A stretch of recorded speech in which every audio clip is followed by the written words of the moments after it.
Welcome to Washington in Focus Daily. It is Monday, August 10th, 2026. I'm Carlene Johnson, the Center Square, Washington's state government reporter. A lot to cover in today's episode. Smackdown from last Friday in Thurston County Superior Court.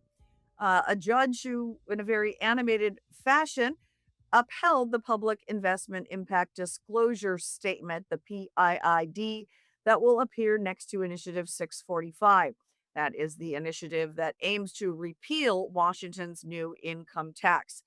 It was an animated argument from the judge in Thurston County Superior Court. We'll share some of that with you, as well as the appeal filed today before the state Supreme Court from that citizen challenger. We had a conversation with him just a few minutes ago. Then let's go. Washington over the weekend officially launched its campaign for the three initiatives that will appear on your November ballot. That, of course, includes I-645 with the goal of repealing the new income tax, as well as the two other initiatives that already qualified initially to the legislature. They decided to punt it to voters in November, and that would restore the Parental Bill of Rights and protect girls in sports. We'll get into a little bit of that as I attended their campaign kickoff over the weekend. And then finally, Elizabeth New of Washington Policy Center's Center for Worker Rights has the very latest on how many striking union employees in the state of Washington are taking advantage of unemployment insurance. Under a bill that took effect at the first of this year, you walk off the job hoping for a better deal with your employer, but you're a union employee. Well, you have the opportunity then to apply for unemployment, just like anybody else who got laid off and didn't voluntarily walk off the job. We'll have those numbers for you in today's episode and what it is costing the state to date and how it could be a heck of a lot higher just in the next few weeks. All right, now, today, a citizen who last week lost a court challenge to the Attorney General's PIID, the Public Investment Impact Disclosure Statement, to appear along the income tax repeal initiative.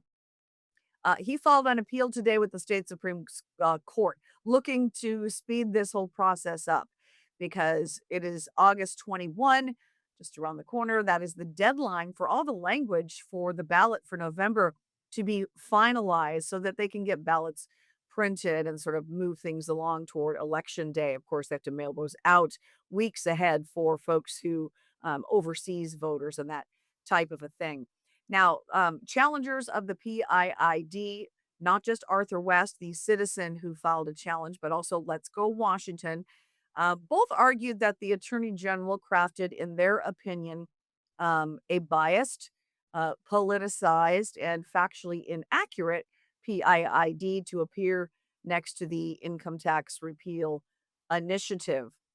But again, that ruling from Thurston County Superior Court Judge Chris Lanise on Friday rejected the legal challenge brought by West. And then Let's Go Washington never even got to have a hearing on their challenge. It was a very animated argument from Judge Lanise, very unusual. I've been in his courtroom before for other proceedings and never saw him quite like this. So I want to share a little bit of this exchange with you. Here is part of what Judge Lanise shared with Mr. West in a back and forth exchange in Thurston County Superior Court last Friday. Aren't initiatives that seek to reduce taxes without any reference to the impacts of that not neutral themselves? No one wants to pay taxes, right? Yep. But if we all just pretend we don't have to reduce any services as a result of those cut taxes, isn't that not neutral? Isn't that only showing half the picture to voters? Isn't identifying what's going to be cut what's making it neutral in the end because it shows both sides of the ledger? So we can continue the downward regressive spiral of the tax scheme in Washington state by never having these issues identified in the initiatives instead of just saying, we're cutting taxes. No one wants to think about what's getting cut. We're just cutting taxes, spending. That's all. We're going to pass the buck to someone else. Now, Lanise ultimately affirmed the PIID language as crafted by the AG. That statement warns voters this measure, Initiative 645, would decrease funding for public K through 12 education, higher education, and human services. Now, the argument from West that it's inaccurate basically says, how can you say that it's going to cut funding when there's no funding yet from the income tax? You remember it is 2029 before the first profits of the millionaires tax will come in based on earnings from 2028. So there's no money to cut at this point because there's no profits yet from the income tax. But the judge again did not agree, and his ruling then preempted a separate but similar legal challenge to the PIID brought by Let's Go Washington. That's the main campaign organization behind Initiative 645. Again, they were set for a hearing before a different judge on Friday afternoon. But then they said, well, Judge Lanise basically already made a ruling on the PIID. It's going to appear as is. No reason to have a separate hearing for Let's Go Washington. They were not pleased at all. I spoke to some folks from Let's Go Washington on Friday afternoon who were very disappointed that Mr. West's challenge got to go first. Their argument was nuanced a little bit differently, and they had their own attorneys that were well prepared to make arguments. So they were very unhappy about not even having a chance to make their argument when Mr. West lost his case. So I spoke on Saturday with Let's Go Washington, Let's Go Washington's Darren Littell. Here's a little bit of that conversation. I think the biggest problem is that we didn't even get our day in court. We didn't get an opportunity to make the arguments that we wanted to make, which is the PIID is factually inaccurate. It doesn't actually cut money by repealing 645. What it does is it's going to cut all these programs that would otherwise require money to be spent on them. You cannot cut funding that doesn't exist. The tax doesn't go into effect for 2 years. So even though it's coming, it's not there yet. And the legislature has talked about it time and time again. You can't hold future legislators accountable for what's going on right now. So it is factually inaccurate to say that this money is being cut because you can't cut something that doesn't exist. Now, today, Arthur West told me he did, in fact, file an appeal of Lanise's ruling with the state Supreme Court. He is requesting an expedited hearing on his emergency motion. Again, his ballots are due to be finalized by August 21st. I just got back from filing in the Supreme Court a notice and statement of grounds for direct review and an emergency motion, hopefully to be heard before August 21st. When the Republican Party chair, Mr. Walsh, made a challenge, I think 2 years ago, they accelerated review of the hearing and held it on short notice, and then told him that they couldn't grant him relief because he did not use the plain, adequate, and speedy remedy that existed of a declaratory and injunctive action.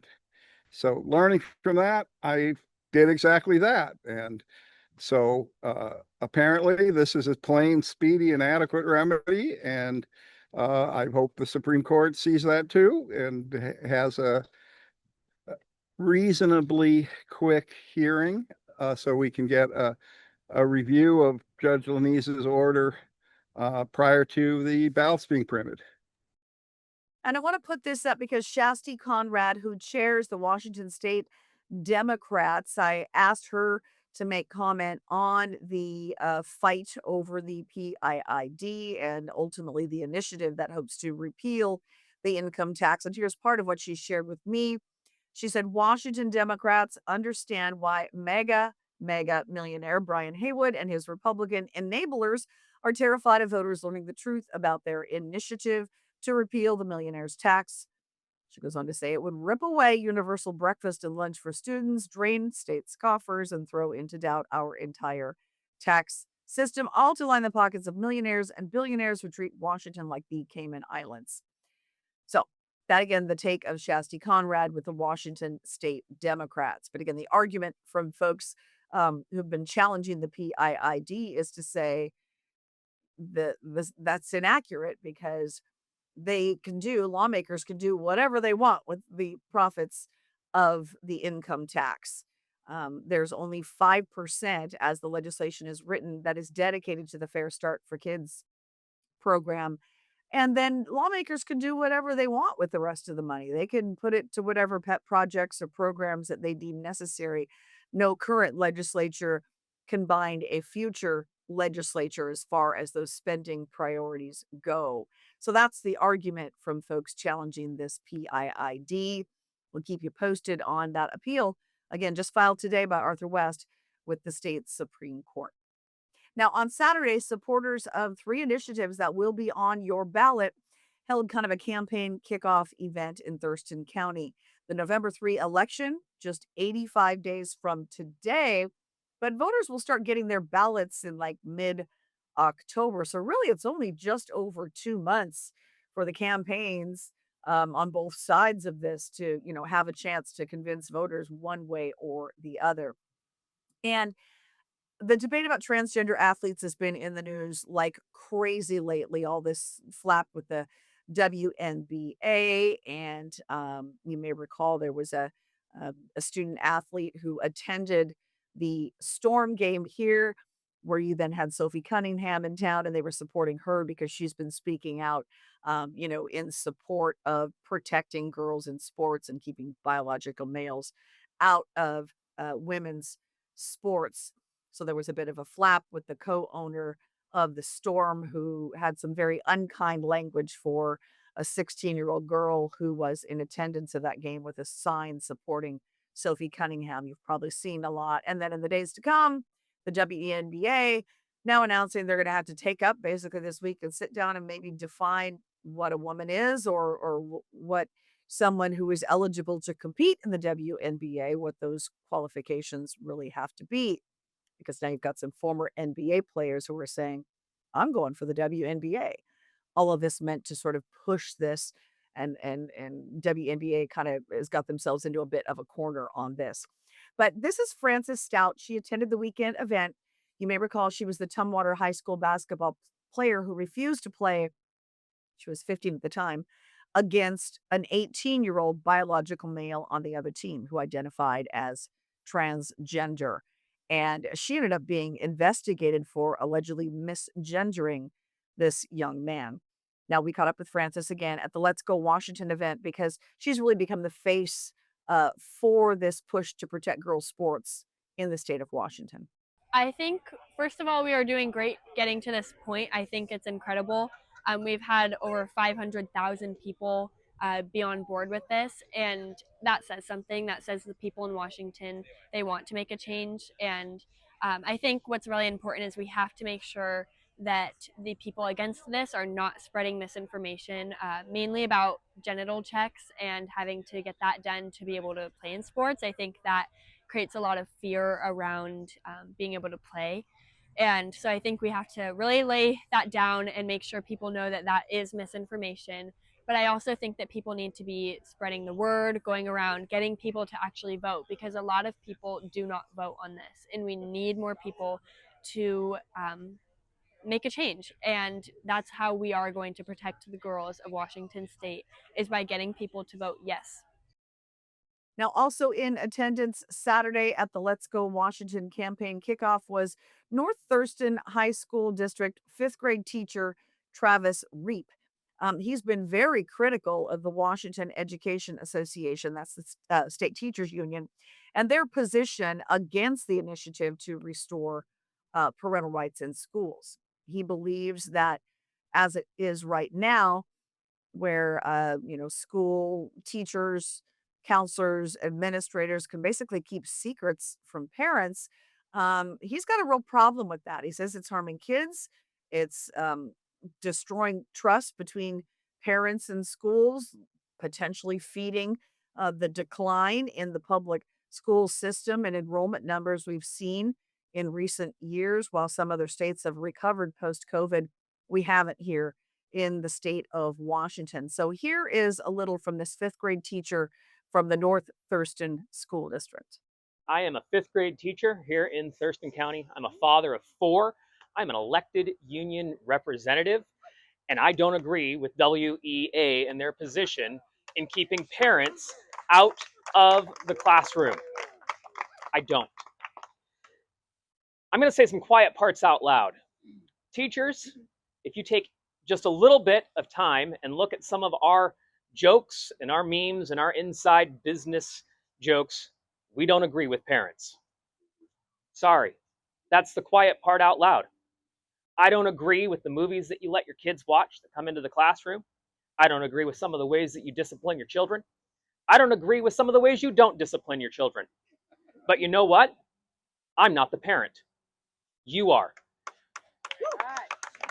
You are responsible for raising your children. Under law, you are the primary caregivers. And I happen to be a teacher that respects that. I happen to be a teacher that wants to partner with parents, that wants to provide you with information about what's going on in the classroom so that you can make the decisions that are good for your family. My job is to partner with you and support you in whatever it is you decide that you are going to do with your children. And right now, people like Chris Reichdahl and WEA say they know better than you know your own children. The only people that benefit from voting no on this initiative are the politicians and educators who believe they know better than you, the parents, who believe that maybe they love their students more than you love your child. And I can't accept that. I can't accept that. So you may recall that both the initiative to restore parental rights and the initiative to protect girls in sports both were sent to lawmakers, and they were expected to take those up during the 2026 legislative session. Our state constitution basically says, you get lawmakers, you get an initiative that has to be given priority ahead of other business during the session. Well, they declined to do that despite being pushed by reporters week after week after week. We tried, and they punted to the November ballot and said, voters will have the say on this. That's fine with us. They didn't want to take it up during the session. So both of those will appear on the November ballot, as well as Initiative 645, asking voters if they would like to repeal the recently passed income tax. So lots more on that in these next couple of months as we head towards the general election on November the 3rd. And now to the new benefit for striking workers in Washington. The state has so far paid out $565,700 plus dollars in unemployment benefits to workers during labor disputes. That was from the beginning of this year through last week, August the 5th. Those were the most recent numbers I could get from the Employment Security Department. And they told me that was 151 different individuals, union employees who walked off the job trying to get a better contract, for 741 weeks in all, unique weeks that have been paid. So again, that's about $565,700, $565,700. So not an insignificant amount of money going out from the unemployment insurance fund. Now, no Republicans in Olympia supported this legislation when it passed year before last, not a single one. And their concern at the time was, wait a minute, unemployment insurance is supposed to be for people who, get laid off through no fault of their own or suddenly out of a job and, need some money to buy groceries and maybe make the rent payment. Shouldn't be, they argued, for union employees who decide to walk off the job because they want a better contract. But that's how it's working. And of course, with majority Democrats, firmly having the numbers to push this legislation through, it was passed and then took effect the first of this year. The concern here is there could be a lot more workers soon tapping into this fund. We've got striking workers right now at Hilton's Embassy Suites in Seattle and Pioneer Square. You may recall they walked off the job just before the first World Cup matches in Seattle. Kind of bad timing for the hotel, but that's maybe why they did it, to get some attention to it. And so now those workers have been off the job for more than 7 weeks. And so we could have many more employees on strike, tapping into unemployment insurance benefits in the coming weeks. I asked Employment Security today, can you tell me if these employees have indeed, applied for benefits? And I was told that they won't identify particular employees, union, organizations or employers that have applied for benefits. I kind of followed back up to say, well, will you tell me if you have a certain number of applicants that you're certainly working through right now to try and process? I'm waiting for some more specifics on that, and hopefully I'll have that before my article is published this afternoon at the Center Square Washington page. But Elizabeth New, who heads up the Center for Worker Rights at Washington Policy Center, has been digging into this. She recently put up a blog. I'm going to link that in my article today as well. But here's a little bit of my conversation with Elizabeth New. Because the legislation passed that allows striking workers to collect unemployment benefits that are meant for workers who lose work through no fault of their own. So far, between January 1 and July 15, I think they've had 142 striking workers take advantage. So more than $500,000 has left the fund for striking workers, not people who've lost their jobs. They're saying it does allow employees to be on strike longer to try to have their demands met. And that's the thing. When this debate was going on in the legislature, supporters of the new law were saying this will be rarely used. It's not going to make strikes longer. So that's clearly not the case. You have people on the picket line today saying this will help me stay on strike longer. That's what it's doing. And one of the really concerning parts about this is our UI fund has a solvency trigger in it. If it falls below a certain amount, you charge employers more, they get a higher tax. And right now we're already eyeing that solvency trigger next September. So as she referenced there, state projections for benefit payouts are outpacing what's coming in from employer tax collections. So this fund could, in short order here, really be in some serious trouble. So then what do? Jack up the tax higher on employers, and then you've got an impact there, of course, because then do they hire fewer people? Do they lower wages? Providing fewer opportunities for workers overall. Again, hope to find out some additional information about how many more people employment security is processing right now for unemployment benefits, workers who've gone out on strike. So we'll have any updated information in today's article up at our Center Square Washington page. I encourage you to check that out. That's a wrap on today's episode of Washington in Focus Daily for this Monday, August the 10th.